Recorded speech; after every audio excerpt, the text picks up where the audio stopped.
Have you ever wondered what the true key to happiness is? Is it fame, fortune, or something else entirely?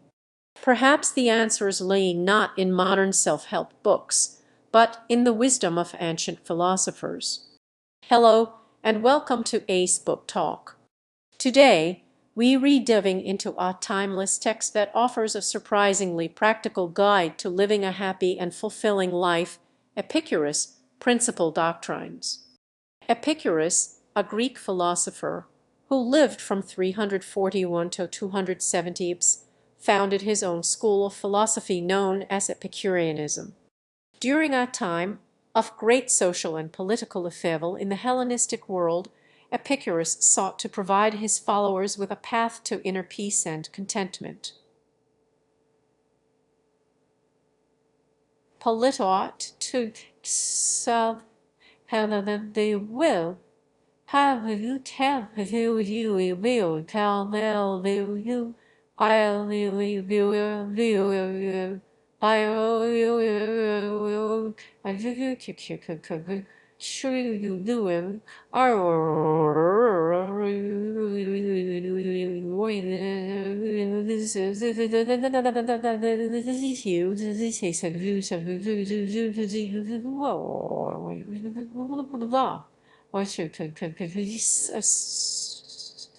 Unlike some philosophers who focused on abstract theories, Epicurus was deeply concerned with practical ethics, how to live a good life right now. He believed that philosophy should be a tool for relieving human suffering and achieving lasting happiness.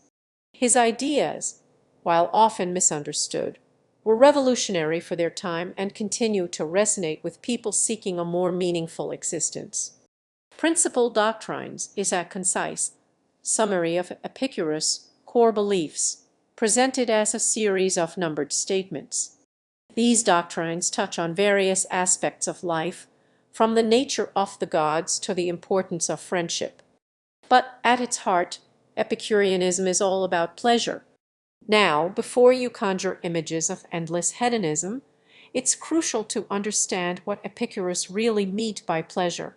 He wasn't advocating for a life of excessive indulgence in food, drink, or sensual gratification. In fact, he argued that such pursuits often lead to pain and dissatisfaction in the long run. Instead, Epicurus distinguished between different types of pleasure, emphasizing the importance of ataraxia, freedom from disturbance, and aponia, freedom from pain.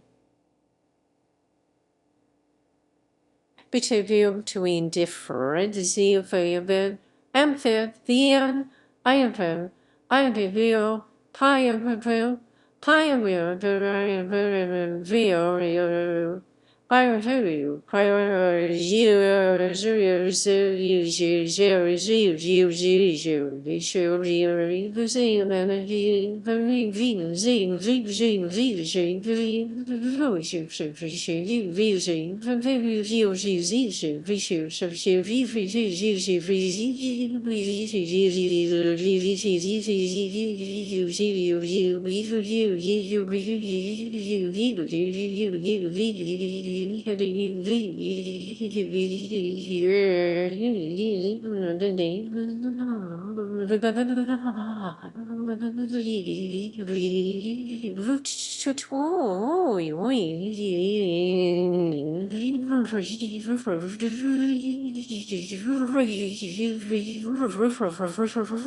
According to Epicurus, the greatest pleasures are not fleeting moments of intense sensation, but rather the absence of physical and mental suffering. He believed that a simple, moderate life, free from unnecessary desires and anxieties, is the key to lasting happiness. This involves understanding our natural needs, such as food, shelter, and friendship, and satisfying them in a sustainable way. It also means recognizing the sources of our unnecessary desires, such as wealth, power, and fame, and learning to detach from them. The doctrines also address common fears that prevent people from enjoying life. One major fear is the fear of death. Epicurus argued that death is simply the cessation of sensation, and therefore nothing to be feared. Death is nothing to us. He wrote, "Seeing that when we exist, death is not present, and when death is present, we do not exist." He believed that worrying about death only serves to rob us of our present joy. Another source of anxiety is the fear of the gods. Epicurus didn't deny the existence of gods, but he argued that they are perfectly blissful and indifferent to human affairs. Therefore, he reasoned, there's no need to fear their wrath or seek their favor. This was a radical idea in a society where religious beliefs were deeply ingrained, and it freed his followers from the burden of superstition. Friendship plays a central role in Epicurean philosophy. Epicurus believed that having close, supportive friends is essential for happiness. He considered friendship to be a greater source of security than wealth or power. In fact, he and his followers lived in a communal setting where they shared their lives and supported each other. One of the most practical aspects of principal doctrines is its emphasis on living in accordance with nature. Epicurus believed that we should strive to understand the natural world and our place within it. By living in harmony with nature, we can reduce our desires and simplify our lives, leading to greater peace of mind. Epicurus recognized that many of our anxieties stem from our own beliefs and opinions. He encouraged his followers to examine their beliefs critically and to question those that cause them suffering. This requires a degree of self-awareness and a willingness to challenge conventional wisdom. So, what are some of the key takeaways from Epicurus' principal doctrines? First, happiness is not about acquiring more possessions or achieving greater status. It's about cultivating inner peace and contentment by reducing our desires and living a simple, moderate life. Second, freedom from pain and anxiety is essential for happiness. This means addressing our fears, especially the fear of death and the fear of the gods. Third, friendship is a vital component of a happy life.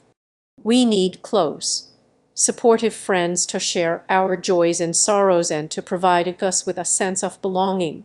Finally, living in accordance with nature is key to reducing our desires and simplifying our lives.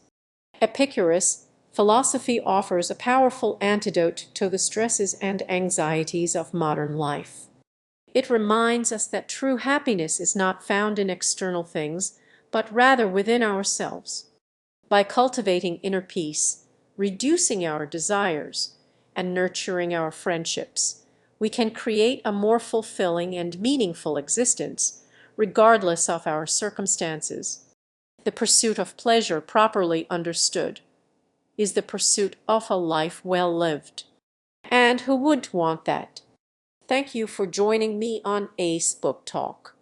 I hope this discussion of Epicurus' principal doctrines has inspired you to think differently about happiness and to explore the wisdom of ancient philosophy. Subscribe for more book recommendations.